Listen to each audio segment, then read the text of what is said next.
Misalkan kamu menemukan dua warung makan. Warung A untung 10 juta per bulan, dijual 500 juta. Warung B untung 7 juta per bulan, dijual 1,5 miliar. Mana yang lebih masuk akal untuk dibeli? Jelas warung A, harganya lebih murah untuk keuntungan yang sama. Inilah inti dari valuasi saham. Kamu bukan hanya membeli bisnis yang bagus, kamu membeli bisnis bagus di harga yang masuk akal. Karena bisnis paling bagus sekalipun bisa jadi investasi yang buruk kalau kamu bayar terlalu mahal. Bagian pertama, PE ratio, metrik paling populer dan kelemahannya. PE ratio atau price to earnings ratio adalah rasio harga saham dibagi earnings per shares, laba bersih per lembar saham. Formula, PE harga saham per earnings per share. Contoh saham harga 9.000, EPS ARP 600, PE 15x. Artinya, investor bersedia bayar 15 kali keuntungan tahunan perusahaan untuk memiliki satu lembar saham itu. Cara intuitif membaca PE 15 berarti kalau semua keuntungan perusahaan dibagikan ke kamu sebagai investor, butuh 15 tahun untuk balik modal dari harga beli. Semakin rendah PE, semakin cepat balik modal secara teori.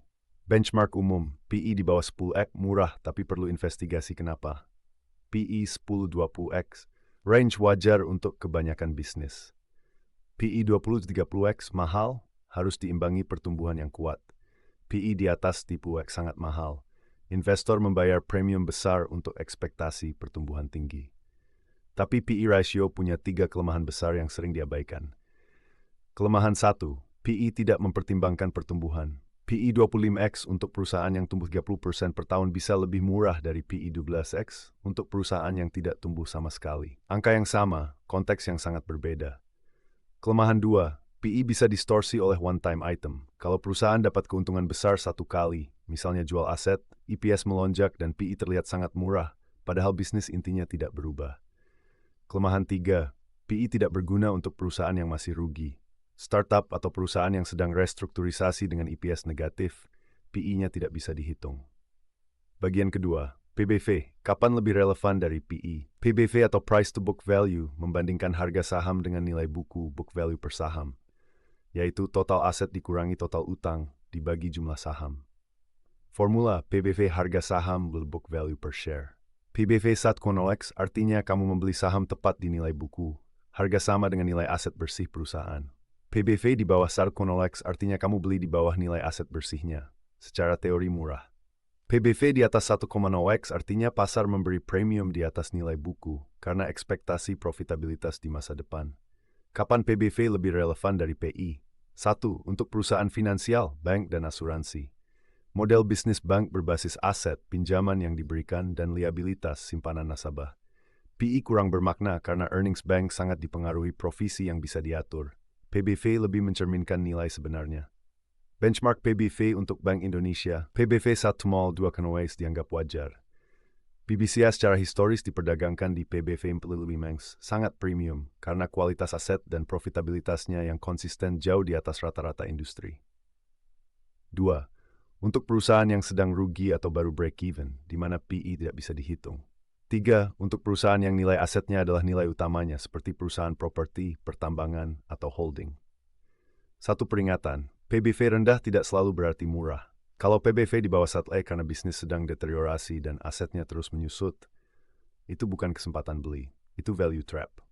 Bagian ketiga, PEG ratio, PE yang disesuaikan pertumbuhan. PEG atau Price to Earnings to Growth Ratio adalah solusi untuk kelemahan umum PE, tidak memperhitungkan pertumbuhan. Formula, EPAG kuala PE ratio pertumbuhan EPS dan contoh.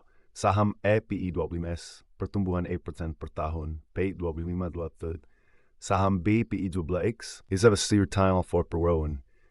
Baptist's word power. Meskipun PE saham B jauh lebih rendah, PJ-nya lebih tinggi karena pertumbuhannya sangat lambat. Saham A sebenarnya lebih murah secara PEG meskipun PE-nya lebih tinggi. Benchmark PE di bawah 1,0 undervalued relatif terhadap pertumbuhan. PEG 1,0 harga wajar, PE sepadan dengan pertumbuhan. PJ di atas 2 mahal relatif terhadap pertumbuhan. Peter Lynch, investor legendaris yang mengelola Magellan Fund, adalah yang mempopulerkan PEG ratio. Prinsipnya, saham yang PE-nya sama dengan growth rate-nya adalah harga wajar. Lebih rendah dari itu murah, lebih tinggi mahal. Catatan, PE bergantung pada estimasi pertumbuhan ke depan yang selalu mengandung ketidakpastian. Gunakan pertumbuhan historis 3-5 tahun sebagai basis, bukan proyeksi yang terlalu optimis. Bagian keempat, valuasi relatif versus valuasi historis. Ada dua cara membaca apakah valuasi saham mahal atau murah. Valuasi relatif. Bandingkan PI atau PBV saham ini dengan PI atau PBV rata-rata industri yang sama. Kalau BBRI diperdagangkan di PI 10x dan rata-rata perbankan besar Indonesia di PI 16x, BBRI relatif murah terhadap peersnya. Valuasi historis. Bandingkan PI atau PBV saham ini dengan PI atau PBV rata-rata historisnya sendiri selama 5-10 tahun. Kalau BBCA biasanya diperdagangkan di PI 25-30, tapi sekarang di X, ini lebih murah dari rata-rata historisnya. Keduanya punya kegunaan masing-masing. Valuasi relatif berguna untuk perbandingan antar emiten di sektor yang sama. Valuasi historis berguna untuk satu emiten, menangkap apakah saat ini overvalued atau undervalued dibanding masa lalu. IHSG secara keseluruhan juga punya PE historis. Rata-rata PE IHSG sekitar 14-16x. Di atas 20x mulai stretched. Di bawah 12x historis menjadi entry point menarik secara makro. Bagian kelima, value trap. Saham murah yang sebaiknya dihindari. Ini adalah jebakan paling berbahaya dalam value investing. Saham yang terlihat murah secara valuasi tapi terus turun karena bisnis fundamentalnya memang sedang memburuk. Ciri-ciri value trap.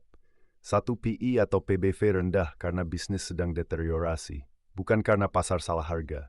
Revenue turun, margin menyusut, dan tidak ada katalis yang jelas untuk perbaikan. 2. Utang tinggi yang menggerus free cash flow. Perusahaan terlihat murah, tapi sebagian besar earnings habis untuk bayar bunga utang. 3. Industri yang sedang disrupted secara struktural. Saham media cetak yang murah di era digital, atau retail konvensional yang tergerus e-commerce, murah karena memang fundamental jangka panjangnya bermasalah. 4.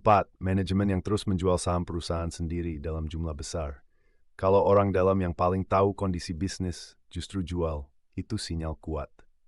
Pembeda value trap versus kesempatan beli. Ada atau tidaknya katalis yang jelas untuk perbaikan, dan tren fundamental, revenue, margin, FCF yang masih bisa diperbaiki atau sudah structural decline. Bagian keempat, valuasi BBCA, BBRI, TLKM.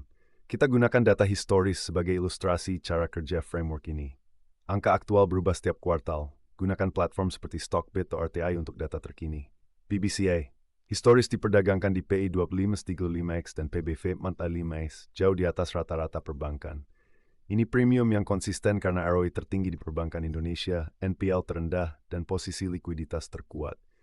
Pertanyaan valuasi untuk BBCA bukan apakah PI-nya rendah, tapi apakah premium ini wajar dibanding kualitas bisnisnya dan dibanding historisnya sendiri. BBRI diperdagangkan di PI 2-19x dan PBV 23x.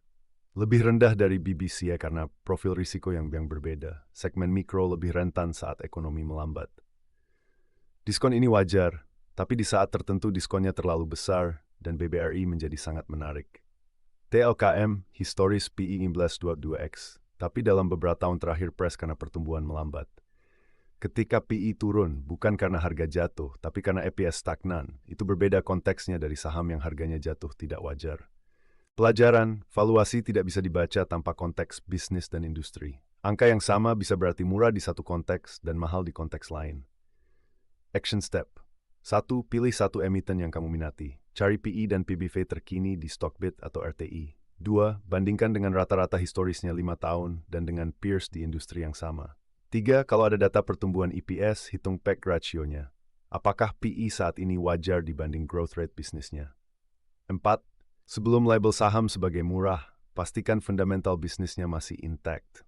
ROE stabil, utang terkontrol, FCF positif. Murah tanpa fundamental yang sehat adalah value trap, bukan kesempatan. Video berikutnya, cara bangun portofolio saham dari nol, berapa jumlah emiten yang ideal, bagaimana alokasi antar sektor, dan kapan saatnya rebalancing. Subscribe supaya tidak ketinggalan.